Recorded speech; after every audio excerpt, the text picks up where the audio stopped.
ഒരു വിശ്വാസിയെ സംബന്ധിച്ചിടത്തോളം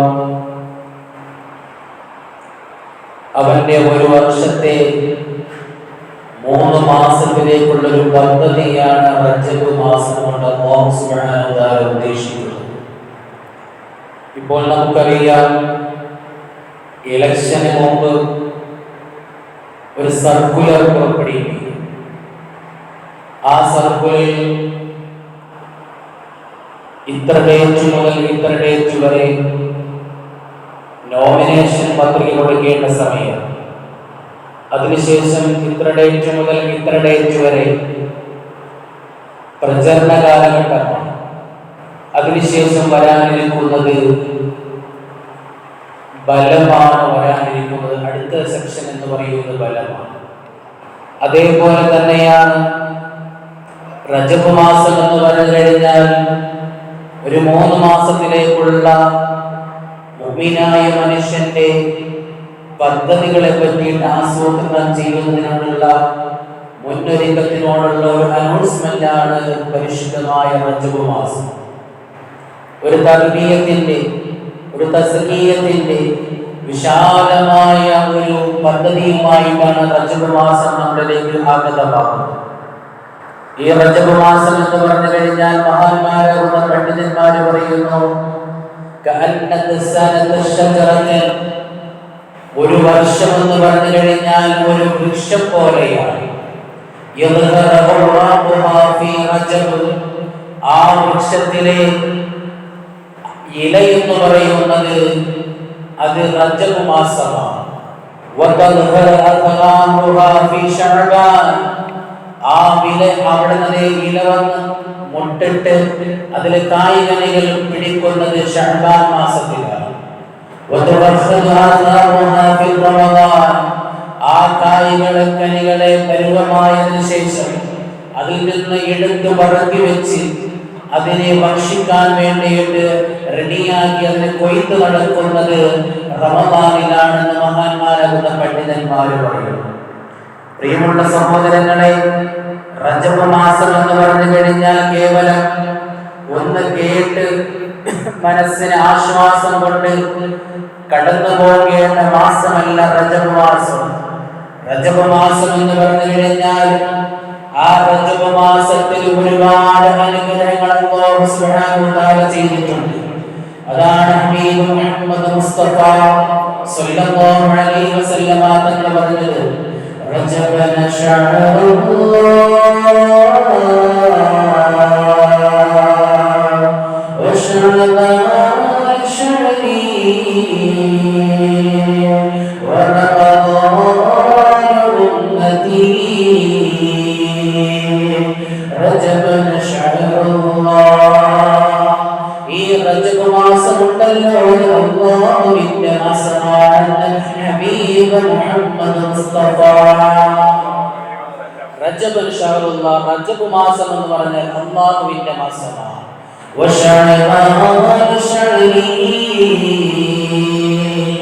അതിനുശേഷം വരാനിരിക്കുന്ന മാസമായ ശഅബാൻ, അത് എന്റെ മാസമാണെന്ന് ഹബീബ് മുഹമ്മദ് മുസ്തഫ.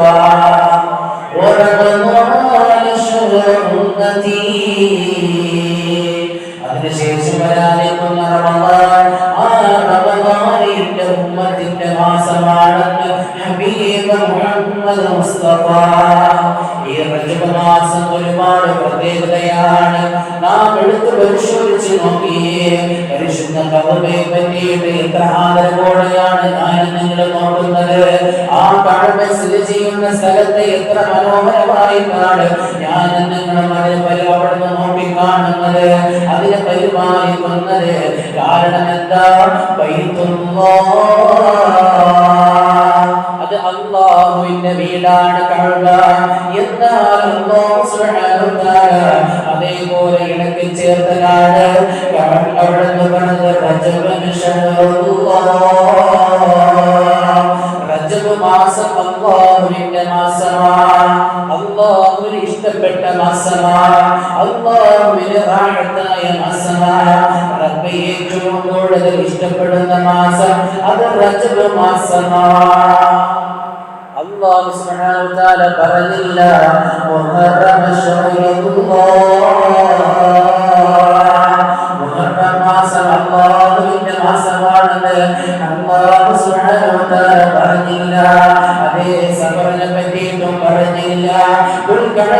ദുൽഹജ്ജിനെയും പറ്റിയിട്ട് പറഞ്ഞില്ല.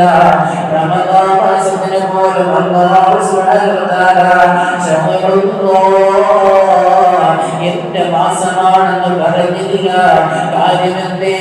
അല്ലാഹു സുബ്ഹാനഹു വ തആലക്ക് ഇഷ്ടപ്പെട്ട മാസം അത് റജബ് മാസമാണ്. അതല്ലേ പ്രിയമുള്ള സഹോദരന്മാരെ, ഈ റജബ് മാസത്തിലല്ലേ ഹബീബായ മുഹമ്മദ് മുസ്തഫ സല്ലല്ലാഹു അലൈഹി വസല്ലം തങ്ങളെ അവിടുന്ന് ദുആ ചെയ്തത്, അല്ലാഹുമ്മ ബാരിക് ലനാ ഫീ റജബി വ ശഅബാൻ വബല്ലഗ്നാ ശഹ്റ റമദാൻ. അല്ലാഹുമ്മ ബാരിക് ലനാ ഫീ റജബി വ ശഅബാൻ وبلغنا شهر رمضان. أنس رضي الله عنه റിപ്പോർട്ട് ചെയ്യുന്ന ഹദീസിൽ കാണാം, റജബ് മാസം ആഗതമായി കഴിഞ്ഞാൽ മദീനത്തെ പള്ളിയിലെ അഴകടത്തിൽ നിന്നുകൊണ്ട് ഹബീബായ മുഹമ്മദ് മുസ്തഫ സല്ലല്ലാഹു അലൈഹി വസല്ലം തങ്ങളെ എല്ലാ നിസ്കാരത്തിനു ശേഷം തന്റെ കരങ്ങൾ ഉയർത്തിക്കൊണ്ട് അല്ലാഹുവിനോട് ഈ റജബ് മാസത്തിന്റെ ബറക്കത്തിനെ ചോദിക്കുമെന്ന് അവിടുന്ന് അനസ് റളിയല്ലാഹു അൻഹു പറയുകയാണ്. അല്ലാഹുവിന്റെ ഹബീബ് റമദാനിന് മുന്നോടിയായിട്ടുള്ള റജബ് കടന്നു വന്നാൽ തിരിഞ്ഞിരുന്നു കൊണ്ട് നിസ്കാരത്തിന് ശേഷം റജബിന്റെ ബർക്കത്ത് ചോദിക്കുമെന്ന. ഈ റജബിൽ ഒരുപാട് അനുഗ്രഹങ്ങൾ ഇറങ്ങുന്നതാണ്, ഒരുപാട് ബർക്കത്തുകൾ കടന്നു വരികയാണ്. ആ ബർക്കത്തിനെ പറക്കിയെടുക്കാൻ, ആ ബർക്കത്തിനെ വാങ്ങിയെടുക്കാൻ എനിക്കും നിങ്ങൾക്ക് സാധ്യമാണ്. അതല്ലേ പരിശുദ്ധമായ സൂറത്തുൽ തൗബയിൽ പറഞ്ഞത്, عدة الشهور عند الله 12 شهرا في كتاب الله يوم خلق السماوات والأرض منها അതേ അല്ലാഹു സുബ്ഹാനഹു വ തആല പറയുകയാണ്, 4 മാസങ്ങളുണ്ടല്ലോ, ഈ 4 മാസങ്ങൾ അല്ലാഹു സുബ്ഹാനഹു വ തആല ആദരിച്ച മാസമാണ്. ഈ 4 മാസങ്ങളിലെ അവിടുന്ന് യുദ്ധം ഹറാമാണെന്ന് എന്നോട് നിങ്ങളോട് പരിശുദ്ധമായ ഖുർആനിലെ തൗബ സൂറത്തിൽ ഇലാഹായ റബ്ബിന്റെ കലാമായ പരിശുദ്ധ ഖുർആൻ 4 മാസം യുദ്ധം ഹറാമാണ്. അല്ലാഹ് ആദരിച്ചത് കൊണ്ടാണ് 4 മാസം യുദ്ധം ഹറാമായത്. ഏതൊക്കെയാണ് 4 മാസം? ഏതൊക്കെയാണ് 4 മാസം അറിയുമോ? നമ്മൾ പല പ്രാവശ്യം കേട്ടതാണ്, എപ്പോഴും ഈ റജബ് വരുന്ന സമയത്ത് കേൾക്കുന്നതാണ്. യുദ്ധം ഹറാമായ 4 മാസം ഏതൊക്കെയാണ്? ദുൽഖഅദ, ദുൽഹിജ്ജ, മുഹറം, 3 മാസം അടുപ്പിച്ചു വരുന്നു. അതിനുശേഷം കടന്നു വന്ന റജബ്. ഈ റജബ് മാസം അവിടുന്ന് യുദ്ധം ഹറാം. എന്തിനാണ് ദുൽഖഅദ, ദുൽഹിജ്ജ, മുഹറമത്തിനെ യുദ്ധം ഹറാമാക്കിയത്? ആ മാസം നല്ല റാഹത്തായ രൂപത്തിൽ ഹജ്ജ് കർമ്മം ചെയ്യാനാണ്. റജബിൽ എന്തുകൊണ്ട് യുദ്ധത്തിനെ ഹറാമാക്കി? അത് ഉംറ ചെയ്യാൻ വേണ്ടിയിട്ട് പോകാൻ റാഹത്തായ സമയമാണ്. മദീനയിലെ മുഗൾ ഗോത്രം എന്ന് പറയുന്ന ഗോത്രം ഇസ്ലാമിലെ ഏറ്റവും കൂടുതൽ ശത്രുക്കളാണ് മുഗൾ ഗോത്രം. ആ മുഗൾ ഗോത്രം പോലും ഈ പരിശുദ്ധമായ റജബ് മാസത്തില് അവർ സമീപനം പാലിച്ചിട്ടുണ്ട്. ഈ മുഗൾ ഗോത്രക്കാര് പോലും ഇസ്ലാമിന്റെ ഏറ്റവും വലിയ ശത്രുക്കളായിരുന്നു മുഗൾ ഗോത്രക്കാർ. ആ മുഗൾ ഗോത്രക്കാര് പോലും റജബ് മാസം വന്നു കഴിഞ്ഞാൽ അവർ ആരെയും കൊള്ളയടിക്കില്ല, ആക്രമിക്കില്ല. ജാഹിലിയ കാലഘട്ടത്തിൽ തന്നെ അവർ അവിടെ നിന്ന് നന്നായിട്ടുണ്ട് എന്ന് ചരിത്രങ്ങളിൽ കാണാൻ സാധിക്കുന്നുണ്ട്. അപ്പോൾ റജബ് മാസം വളരെ ബഹുമാനമുള്ളതാണ്. ആ റജബ് മാസത്തില് ഞാൻ നിങ്ങളും ഒരാളെയും ആക്രമിക്കാൻ പാടില്ല എന്ന് പരിശുദ്ധ ഖുർആൻ. ഫലാ തദ്ലിമൂ ഫീഹിന്ന അൻഫുസകും. ആ മാസമുണ്ടല്ലോ, നിങ്ങൾ ഒരാളെയും ആക്രമിക്കാൻ പാടില്ല. ഒരാളെ ഒരാളെയും നിങ്ങൾ ആക്രമിക്കാൻ പാടില്ല. നിങ്ങളുടെ ശരീരത്തോട് നിങ്ങൾ ആക്രമണം ചെയ്യാൻ പാടില്ല. മറ്റൊരുത്തിനെ പറ്റിയിട്ട് ഗീബത്ത് പറയാൻ പാടില്ല, നമീമത്ത് പറയാൻ പാടില്ല, ഏഷണി പറയാൻ പാടില്ല, ചീത്ത വിളിക്കാൻ പാടില്ല. മറ്റൊരുത്തന്റെ മുതലിനെ നിങ്ങൾ അപഹരിക്കരുതേ എന്ന് പരിശുദ്ധ ഖുർആൻ. നിങ്ങൾ മറ്റൊരാളെ പറ്റിയിട്ട് മോശമായി ഒന്നും പറയരുതേ, നിങ്ങൾ അവരെ പറ്റി ചീത്ത വിളിക്കരുതേ, അവരെ ആക്രമിക്കരുതേ. കണ്ടില്ലേ കഴിഞ്ഞ ദിവസം നടന്ന സംഭവം? എത്ര മോശമായിട്ടാണ് ഒരു അന്യ സംസ്ഥാനത്തിൽപ്പെട്ട ആളെ തല്ലിക്കൊന്നത്, എത്ര മോശമായിട്ടാണ്. അത് റജബ് മാസത്തിന് മുന്നോടിയല്ലേ. ഒരാളെയും നിങ്ങൾ ആക്രമിക്കല്ലേ എന്ന് പരിശുദ്ധ ഖുർആൻ. അത് തെറ്റ് ചെയ്ത മനുഷ്യനാണെങ്കിൽ പോലും അതേ മദീനത്തെ പള്ളിയിലുകൊണ്ട് നബി പറയുകയാണ്, നിങ്ങളുടെ അടിമയുണ്ടല്ലോ, അടിമയായ ഒരു പെണ്ണ് അവളെ വ്യഭിചരിക്കുകയാണ്, ആ വ്യഭിചാരം സ്ഥിരപ്പെടുകയാണ്, അവളുടെ കുറ്റക്കാരിയാണെന്ന് നിങ്ങൾക്ക് തെളിഞ്ഞാൽ പോലും അവരോട് നിങ്ങൾ മനുഷ്യത്വം കാണിക്കണേ എന്ന് മുഹമ്മദ് മുസ്തഫ. ഒരു പെണ്ണ് വ്യഭിചരിച്ചു, അടിമയാണ്, തെറ്റിനെ കണ്ടുപിടിച്ചു, എന്നാൽ പോലും അവളോട് മനുഷ്യത്വം കാണിക്കണം. അവളെ നിങ്ങൾ മൃഗത്തിന് തല്ലും പോലെ തല്ലല്ലേ എന്ന് ഹബീബ് മുഹമ്മദ് മുസ്തഫ സല്ലല്ലാഹു അലൈഹി വസല്ലം പറഞ്ഞു. അതുകൊണ്ട് ഈ റജബ് മാസത്തിൽ മുഅ്മിനായ മനുഷ്യ, സഹോദര, നിങ്ങൾ മറ്റൊരാളുമായി നിങ്ങൾ അക്രമത്തിൽ ഏർപ്പെടല്ലേ. കാര്യം നിങ്ങൾ അക്രമത്തിൽ ഏർപ്പെട്ടാൽ, മോശമായ പ്രവർത്തനങ്ങൾ ഏർപ്പെട്ടാൽ നിങ്ങൾക്കുള്ള ശിക്ഷകൾ വരുക. കാര്യം അല്ല നിങ്ങൾ ആദരിച്ച മാസമാണ് ഈ റജബ്. ഈ റജബ് മാസത്തിൽ മോശത്തരങ്ങൾ കാണിച്ചാൽ ശിക്ഷകൾ ഇരട്ടിയാണ്. ഒരാൾ പള്ളിയിലിരുന്ന് കൊണ്ട് കണ്ടുപിടിച്ചു, ശിക്ഷ ഇരട്ടിയല്ലേ. എത്ര മോശമാണ് അദ്ദേഹം പള്ളിയിലിരുന്ന് കൊണ്ട് എന്തിന് കണ്ടുപിടിച്ചു.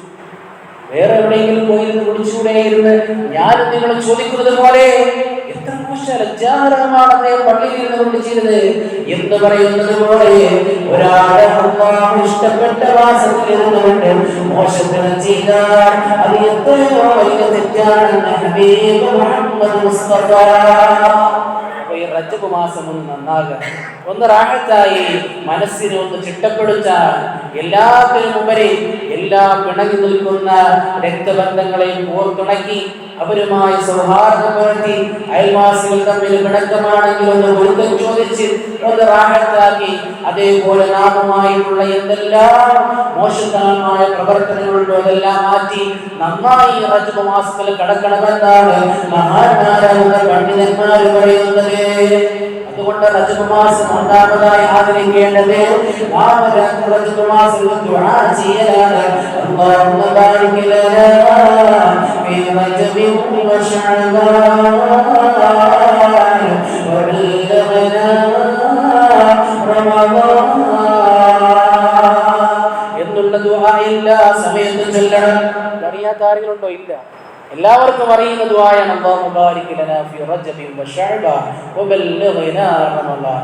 നമ്മൾ പഠിച്ചു വെച്ചിട്ട് എല്ലാ നിസ്കാരത്തിന് ശേഷം, അത് സുന്നത്താകട്ടെ, എല്ലാ നിസ്കാരത്തിന് ശേഷവും എല്ലാ ദുആയ്ക്ക് ശേഷവും നാം ഇത് ചെയ്യണം. അത് സുന്നത്താണ്. ഒരുപാട് ബർക്കത്തുകൾ അതിലുണ്ട്, ഒരുപാട് ബർക്കത്തുകൾ അതിലുണ്ട്. നാം പഠിക്കേണ്ടതാണ്. ഒരാൾ സമ്പന്നനായി കഴിഞ്ഞാൽ അദ്ദേഹം ഐശ്വര്യവാനാണെന്ന് ഞാൻ നിങ്ങൾ കണക്ക് കൂട്ടാൻ പാടില്ല. ഒരാൾക്ക് കോടിക്കണക്കിന് സ്വത്തുണ്ട്, ഊഴനാടത്ത് ആചാരാണ്, പക്ഷെ അയാൾക്ക് ഉറക്കയില്ലെങ്കിൽ പിന്നെ എന്താണ് സമ്പത്ത് കൊണ്ടുള്ള ഉപയോഗം? അതല്ലേ പരിശുദ്ധ ഖുർആൻ പറഞ്ഞത്, തബ്ബത് യദാ അബീ ലഹബി വതബ്ബ മാ അഗ്നാ അൻഹു മാലുഹു വമാ കസബ. അതേ അബൂ ലഹബിന് ഒരുപാട് സമ്പത്തുണ്ട്, എന്നാൽ പരിശുദ്ധ ഖുർആൻ പറഞ്ഞത് അവന്റെ സമ്പത്ത് കൊണ്ടോ അവന്റെ മക്കളെ കൊണ്ടോ അവർക്ക് ഉപകാരമില്ല എന്ന് പരിശുദ്ധ ഖുർആൻ. ബർക്കത്തുണ്ടാകണം. നമ്മുടെ സമ്പത്തിന് ബർക്കത്തുണ്ടാകുമ്പോൾ കിട്ടുന്നത് ഒരാൾക്ക് ഒരു 500 രൂപയാണ് ഒരു ദിവസത്തിന് വേതനമെങ്കിൽ, ശമ്പളമെങ്കിൽ അദ്ദേഹത്തിന് അതുകൊണ്ട് മതി. എല്ലാം കഴിഞ്ഞിട്ടും അദ്ദേഹത്തിന്റെ കയ്യിൽ മിച്ചം ചിലപ്പോൾ ഒരാൾ വന്ന് കൈ നീട്ടിക്കഴിഞ്ഞാൽ കൊടുക്കാൻ 100 രൂപ ഉണ്ടാകും. അത് കാരണം ബർക്കത്താണ്. അതിന്റെ കാര്യം ബർക്കത്താണ്. ഒരാളുടെ ആയുസ്സിൽ ബർക്കത്ത് കിട്ടിക്കഴിഞ്ഞാൽ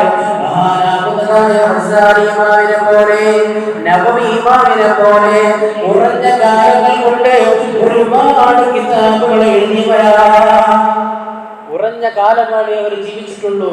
പക്ഷേ ഒരുപാട് ദീനിനു വേണ്ടിയിട്ട് പരിശ്രമിച്ചു, ഒരുപാട് പ്രതിഫലങ്ങൾ കിട്ടി. അവർ അക്താബീങ്ങളും അബ്ദാലീങ്ങളുമായി തീർന്നു. അവർ കുറച്ചു കാലം ജീവിച്ചു, പക്ഷെ ഒരുപാട് നന്മകൾ ചെയ്തു. അതാണ് ആയുസ്സിലുള്ള ബർക്കത്ത്. അത് നമ്മൾ ചോദിക്കണം. ഒന്ന്, നമ്മുടെ മുതലിലുള്ള നമ്മൾ ബർക്കത്ത് ചോദിക്കണം. 2, ആയുസ്സിലുള്ളത് ചോദിക്കണം. മൂന്നാമത് നാം ചോദിക്കേണ്ടത് നമ്മുടെ കുടുംബത്തിന്റെ ഐശ്വര്യത്തിനെ പറ്റിയിട്ടാണ്. ഒരാൾക്ക് എല്ലാം ഉണ്ട്, സമ്പത്ത് റാഹത്താണ്, അവിടെ ആരോഗ്യമെല്ലാം റാഹത്താണ്, കൂവത്തെല്ലാം ഉണ്ട്, നല്ല റാഹത്താണ്. പക്ഷേ ഭാര്യ മോശപ്പെട്ടവളാണ് എങ്കിൽ അവരുടെ കുടുംബ ജീവിതം മോശമാണ്, അവരുടെ കുടുംബ സാഹചര്യം മോശമാണ്. ഇല്ലെങ്കിൽ ഒരു പെണ്ണിനെല്ലാം ഉണ്ട്, ഭർത്താവ് മോശപ്പെട്ടവരാണെങ്കിൽ അവിടെ കുടുംബ ജീവിതം ഫ്ലോപ്പാണ്, അദ്ദേഹം നഷ്ടപ്പെടും. അതുകൊണ്ട് ഞാനും നിങ്ങളും എന്ത് ചെയ്യണം? ഈ 3 കാര്യത്തിന് വേണ്ടി എപ്പോഴും ദുആ ചെയ്യണം. അവസാനമായി ദുആ ചെയ്യേണ്ടത് നമ്മുടെ ആഖിബത്ത് നന്നായി മരിക്കാനാണ്. പണ്ട് കാലങ്ങളിൽ നാം എല്ലാവരും ബക്കറ്റിൽ ഒരു 100 രൂപ ഇങ്ങനെ ഇട്ട് കഴിഞ്ഞാൽ അത് ആഖിബത്ത് നന്നായി, അവസാനം നന്നായി മരിക്കണമെന്നുള്ള നിയ്യത്തിലാണ് ഇടുന്നത്. ഇപ്പോൾ നമ്മുടെ ബിസിനസ് നന്നാകാൻ, രോഗം മാറാൻ, നമ്മുടെ ഭാര്യയുടെ കാര്യങ്ങളൊക്കെ നടക്കുകയില്ല, നമ്മുടെ ദുനിയാവിൻ്റെ കാര്യങ്ങൾക്ക് വേണ്ടിയിട്ടാണ് നമ്മൾ എന്ത് ചെയ്യുന്നത്? ഇപ്പോൾ ബക്കറ്റുകളിൽ പോലും നിക്ഷേപണം ചെയ്യുന്നത്. അതുകൊണ്ട് ദുനിയാവ് നമുക്ക് കിട്ടുന്നു, പക്ഷേ ഈമാൻ കുറഞ്ഞു പോകുന്നു. പണ്ടുള്ള ആളുകൾ അവിടെ അവരുടേതായ അവസാനം നന്നാകാൻ വേണ്ടിയിട്ട് അവർ നിയ്യത്ത് ചെയ്തിട്ടു. അവരെല്ലാം നല്ല രൂപത്തിൽ മരിച്ചു. പക്ഷേ അവർക്ക് ദുനിയാവ് കുറച്ചുണ്ടായിരുന്നുള്ളൂ, ആഖിറം നന്നായി മരിച്ചു. പക്ഷേ ഞാനും നിങ്ങളും ഇപ്പോൾ ചെയ്യുന്നത് എന്താണ്? ദുനിയാവിന് വേണ്ടി കഷ്ടപ്പെടുന്നു, ആഖിറത്തിനെ ഞാനും നിങ്ങളും അവിടെ നിന്ന് വിസ്മരിച്ചു കളയുകയാണ്. അതല്ലേ പരിശുദ്ധ ഖുർആൻ പറഞ്ഞത്, വലാ തമൂതുന്ന ഇല്ലാ വഅൻതും മുസ്ലിമൂൻ. ഓ മനുഷ്യ, നീ മരിക്കേണ്ടത് മുസ്ലിമായിട്ടല്ലാതെ മരിക്കല്ലേ എന്ന് പരിശുദ്ധ ഖുർആൻ. മരിക്കുമ്പോൾ മുസ്ലിമായിട്ട് വേണം മരിക്കാൻ. നൂഹ് നബി ദുആ ചെയ്തിട്ടുണ്ട്. അവിടുന്ന് കഴിഞ്ഞു പോയ എല്ലാ പ്രവാചകന്മാരും അവിടുന്ന് ദുആ ചെയ്തത് അല്ലാഹുമ്മ അമിത്നാ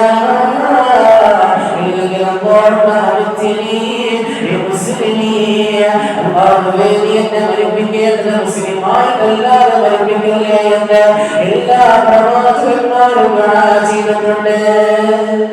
ഔലിയാക്കന്മാരിലെ വലിയ ദർജയിലെത്തിയ മഹാന്മാർ പോലും അവിടെ നിന്ന് മോശമായി മരിച്ചു പോയിട്ടുണ്ട് എന്ന് കിതാബുകളിൽ കാണാം. വലിയ ദർജയിലെത്തി പറക്കുന്ന വലിയായിരുന്നു. നിൽക്കുന്ന നിപ്പില് ഇവിടെ നിന്ന് കിലോമീറ്ററോളം സഞ്ചരിക്കുന്ന മനുഷ്യനായിരുന്നു. പക്ഷേ മോശപ്പെട്ട് മരിച്ചു പോയിട്ടുണ്ട് എന്ന് കാണുന്നു. അപ്പോൾ നമ്മുടേക്ക് കഥകൾ പറയാനുണ്ടോ? പ്രിയമുള്ള സഹോദരങ്ങളെ, നമ്മൾ മരിക്കുമ്പോൾ ഈമാനോടുകൂടി മരിക്കണം. അത് ഈ റജബ് മാസത്തിൽ ദുആ ചെയ്യണം. അപ്പോൾ മാത്രമേ നമുക്കത് കിട്ടുകയുള്ളൂ.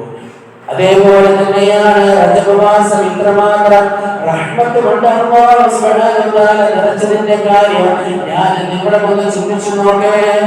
ഈ റജബ് കഴിഞ്ഞ് 9 മാസം കഴിയുമ്പോഴേക്ക് റമദാൻ അവിടുത്തെ റബീഉൽ അവ്വലാണ്. റജബ് കഴിഞ്ഞ് എണ്ണി പിടിച്ച് 9 മാസം കഴിയുമ്പോഴേക്ക് റബീഉൽ അവ്വലാണ്. എന്താണ് ഈ റജബിന് ഇത്രമാത്രം ബർക്കത്ത് നൽകിയത് ഉമ്മത്തി മുഹമ്മദിനെ? ആമിന ബീവിയുടെ ഉദരത്തിലേക്ക് അബ്ദുല്ലാഹ് റളിയല്ലാഹു അൻഹുവിനായ ബീജം കടന്ന് മുത്തനബിയുടെ വരവ് വന്നത് ഈ റജബ് മാസത്തിലാണ്. ഈ റജബ് മാസത്തിലാണ് ആമിന ബീവിയുടെ ഉദരത്തിലേക്ക് മുത്തനബിയുടെ നൂറാനിയത്തിനെ അബ്ദുല്ലാഹ് റളിയല്ലാഹു വഴി ചെന്നത്. ഭൂമി ലോകത്തേക്ക് മുത്തുനബിയുടെ ആഗതം സ്റ്റാർട്ടിങ് അവിടുന്ന് റജബ് മാസത്തിലാണ്. റജബ് കഴിഞ്ഞ് 9ാമത്തെ മാസം റബീഉൽ അവ്വലാണ് ആമിന ബീവി റളിയല്ലാഹു അൻഹ അവിടുന്ന് മുത്തുനബിക്ക് ജന്മം നൽകുന്നത്. അപ്പോൾ ഈ റജബിന് ഉമ്മത്തി മുഹമ്മദിനെ വലിയ ബർക്കത്തും റഹ്മത്തും അല്ലാഹു നൽകിയിട്ടുണ്ട്. അതല്ലേ പറഞ്ഞത്, വമാ അർസൽനാക ഇല്ലാ റഹ്മത്തൽ ലിൽ ആലമീൻ. ആ റഹ്മത്തിനെ കൂട്ടിച്ചേർത്ത് വായിച്ചു നോക്ക്. മുത്തുനബി റഹ്മത്തായിട്ടല്ലാതെ ദുനിയാവിൽ വന്നിട്ടില്ല. ആ റഹ്മത്ത് റജബിന്റെ റാഹിലുള്ള റഹ്മത്ത്, അത് ഉമ്മത്തി മുഹമ്മദിനുള്ള മുത്തുനബിയുടെ ആഗതമായ റഹ്മത്താണ്. റജബ് മാസത്തിലാണ് മുത്തുനബി വന്നതുകൊണ്ടാണ് ആ റജബിന്റെ റാഹിനുള്ള റഹ്മത്ത് ആ റഹ്മത്താണ് എന്ന് പണ്ഡിതന്മാർ പറയുന്നത്. ഒരഭിപ്രായം അങ്ങനെയാണ്. പ്രിയമുള്ള സഹോദരങ്ങളെ, റജബ് മാസം നന്നായിട്ട് നാം റാഹത്തായ രൂപത്തിൽ വിനിയോഗിക്കുകയും ആ റജബ് മാസത്തിൽ ചെയ്യേണ്ട കാര്യങ്ങളെല്ലാം ചെയ്ത് ഒരാളോട്